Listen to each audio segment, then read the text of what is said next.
Usually when we do these legal deep dives, we're looking for some kind of smoking gun, a hidden document, or maybe something loud. Right, but today we are looking at a disaster caused by silence and timing. Yeah, it's something the investigators are calling the Schilz model.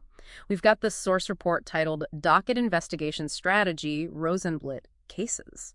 And it's a forensic look at how certain civil cases, specifically the ones handled by an attorney named Joseph Chaim Rosenblit, seem to follow this really disturbing life cycle. Right, so the mission for you today, as we unpack this, is to figure out if procedural mechanisms are theoretically being weaponized here. Exactly.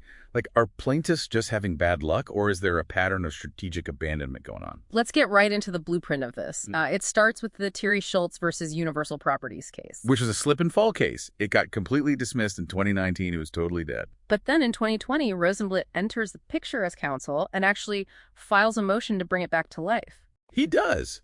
But, and this is the huge aha moment in the legal nuance, the way he revived it is critical.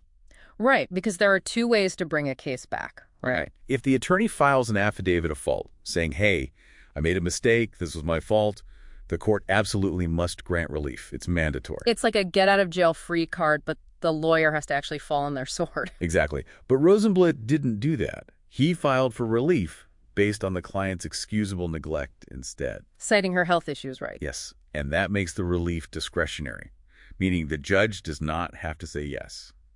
So he essentially rolled the dice with his own client's case. He did. The court only granted it because of emergency COVID-19 extensions, but it burned the clients one chance for relief. If anything went wrong later, they wouldn't get another shot.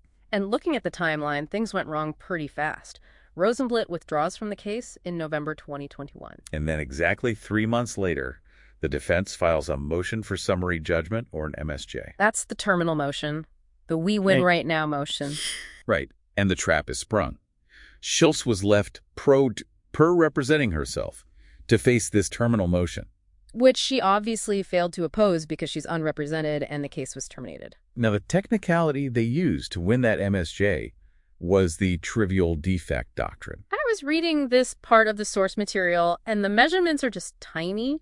The carpet transition height she tripped on was less than 1/4 of an inch. Wow. Yeah, and under the law, specifically citing cases like Whiting and Nicholson, a defect under 3/4 of an inch is usually considered trivial by law. Unless there are aggravating circumstances, right? Precisely. To survive that motion, a plaintiff needs experts to prove things like bad lighting or jagged edges were factors. But because Rosenblit withdrew right before this motion hit, she had no experts, no resources to fight it at all. She was just completely defenseless against a highly technical legal argument. And the investigation suggests this isn't just a one-off with Schilz. They're seeing this DNA replicate in the Victor Olechno and David Ruvolo cases, too. Yes, they suspect a cycle. Initial rescue, then a total lack of discovery, and finally a withdrawal right before a terminal ruling. Which brings up his disciplinary history. I mean, there's a state bar record, right? Case number 09013298. From 2011, yeah. He received a public reproval for failing to file probation reports. Which sounds purely bureaucratic. It is, but it synthesizes the investigator's theory perfectly. It establishes a history of administrative neglect. Right. The idea is that he acts as a procedural placeholder, an attorney who just holds a case in stasis, rather than actually advancing it on the merits. It creates what the report calls a pincer movement. Exactly. The attorney withdrawal acts as the trigger. It allows the court to apply strict legal standards to a per litigant who has just been abandoned. It leaves you with such a provocative thought. I mean, if the trivial defect doctrine allows a judge to decide your entire case using a tape measure, and your attorney withdraws before you can even hire an expert to dispute that measurement. Right. Did you ever really have access to the justice system at all? Something for you to chew on today. Thanks for joining us on this deep dive.